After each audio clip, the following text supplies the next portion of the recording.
Mohon perhatian, tekan tombol subscribe. Terima kasih atas perhatiannya.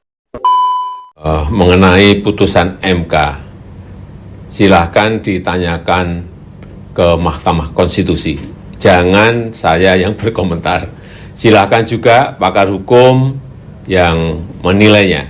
Saya tidak ingin memberikan pendapat atas putusan MK, nanti bisa disalah mengerti seolah-olah saya mencampuri kewenangan yudikatif.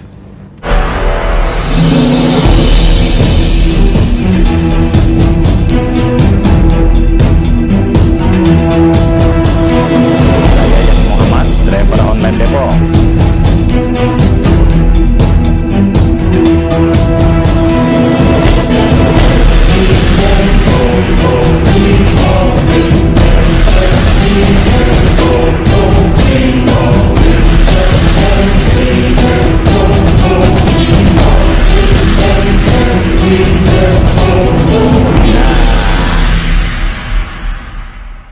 Assalamualaikum warahmatullahi wabarakatuh. Saya Yadi Muhammad, driver online Depok.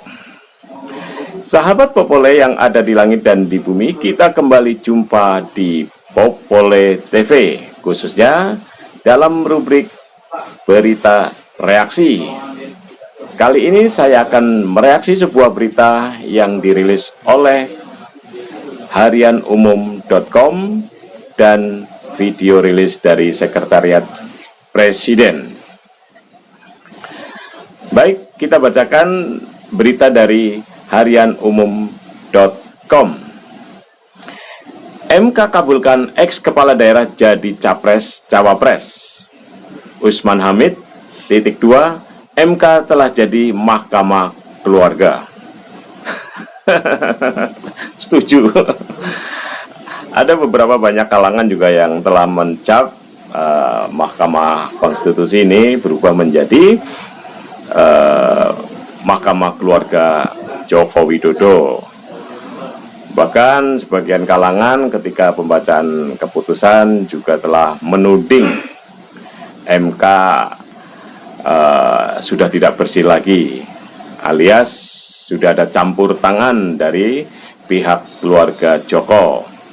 Dan kemudian juga ada yang menganggap bahwa kita sudah di-prank oleh keputusan MK. Baik, kita bacakan. Jakarta, Harian Umum. Direktur Eksekutif Amnesty International, Usman Hamid, menilai Mahkamah Konstitusi benar-benar telah menjadi mahkamah keluarga.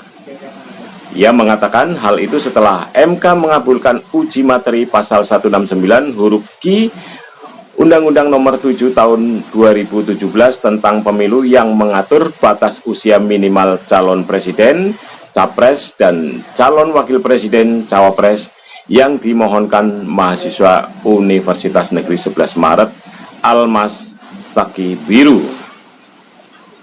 Dalam permohonannya, Almas meminta agar MK mengubah batas usia minimal capres-cawapres menjadi 40 tahun atau berpengalaman sebagai kepala daerah, baik di tingkat provinsi maupun kabupaten garis miring kota. Sejak semalam, sebelum putusan itu dibicarakan, kita sudah mendapat bocoran bahwa ada yang dikecualikan dari gugatan itu. Dan terbukti gugatan mahasiswa itu dikabulkan sehingga capres-cawapres ditetapkan minimal berusia 40 tahun atau yang berpengalaman sebagai kepala daerah. Katanya dalam acara pembacaan maklumat keprihatinan di kawasan Juanda, Jakarta Pusat, Senin 16 Oktober 2023.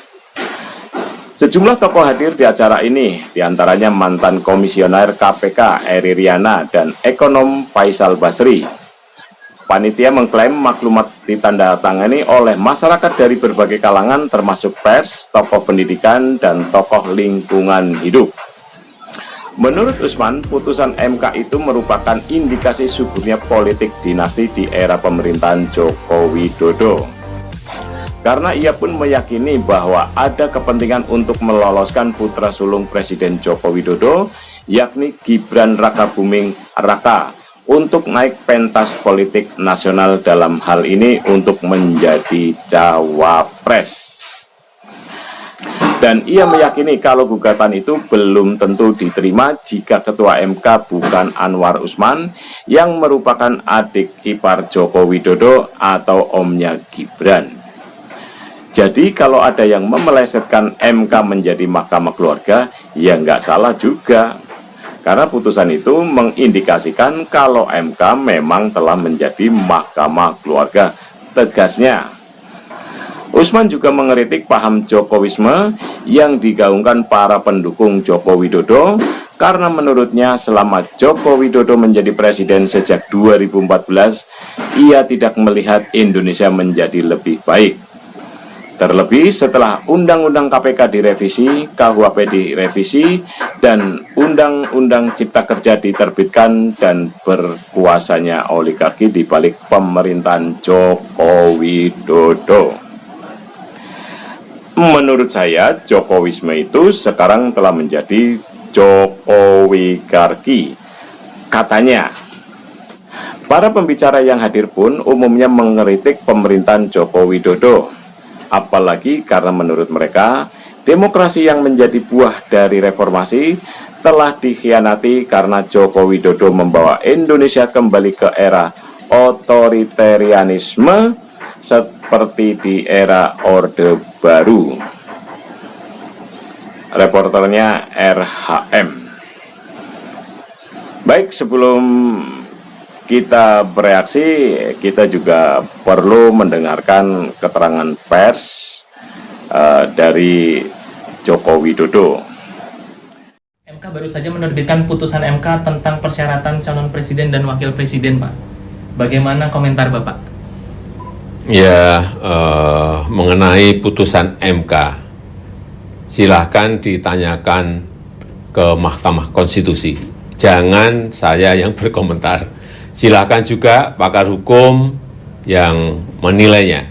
Saya tidak ingin memberikan pendapat atas putusan MK, nanti bisa disalah mengerti seolah-olah saya mencampuri kewenangan yudikatif. Kemudian Pak, Mas Gibran akan maju sebagai calon wakil presiden ya Pak? Pasangan capres dan cawapres itu ditentukan oleh partai politik atau gabungan partai politik. Jadi silahkan tanyakan saja ke partai politik. Itu wilayah parpol. Dan saya tegaskan, saya tidak mencampuri urusan penentuan capres atau cawapres. Nah, itulah keterangan pers dari Joko Widodo yang mengaku sebagai Presiden Republik Indonesia. Saya kira keterangan persnya ini diliput oleh antrian wartawan yang panjang dari dalam negeri maupun dari luar negeri, dari dari pers yang selama ini mendukung pemerintahan Joko Widodo gitu. Dan pertanyaannya yang saya kira bermutu gitu. Nggak tahunya cuman wartawan Solo Karir. Ya, saya nggak tahu apakah dia yang bertanya itu merangkap sebagai staf sus atau memang staf sus yang sering ditugasi untuk mewawancara bosnya, yaitu Joko.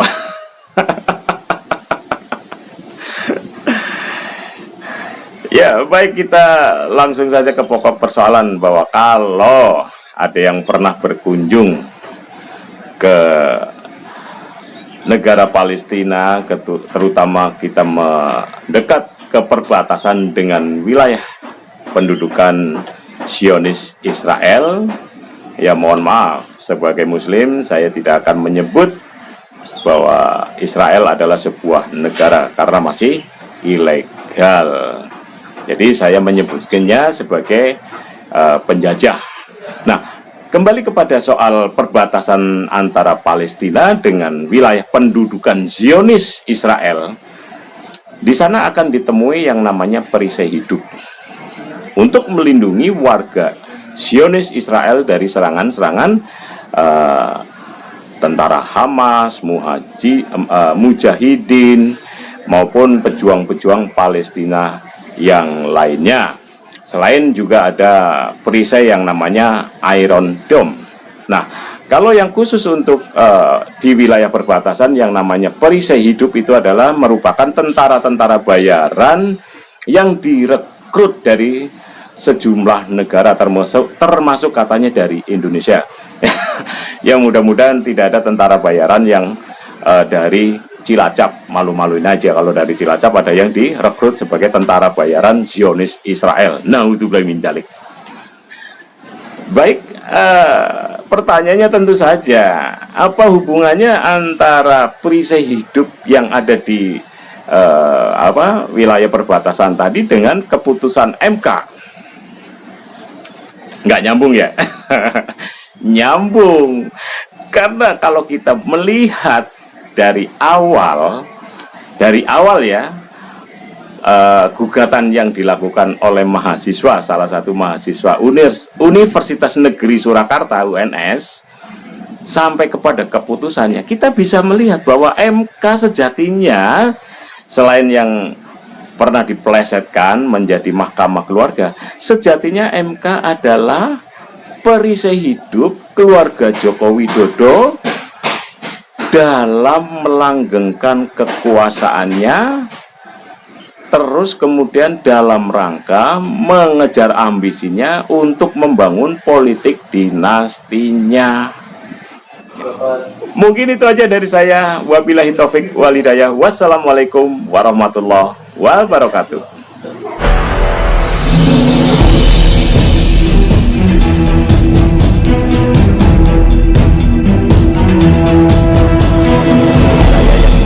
Driver online Depok.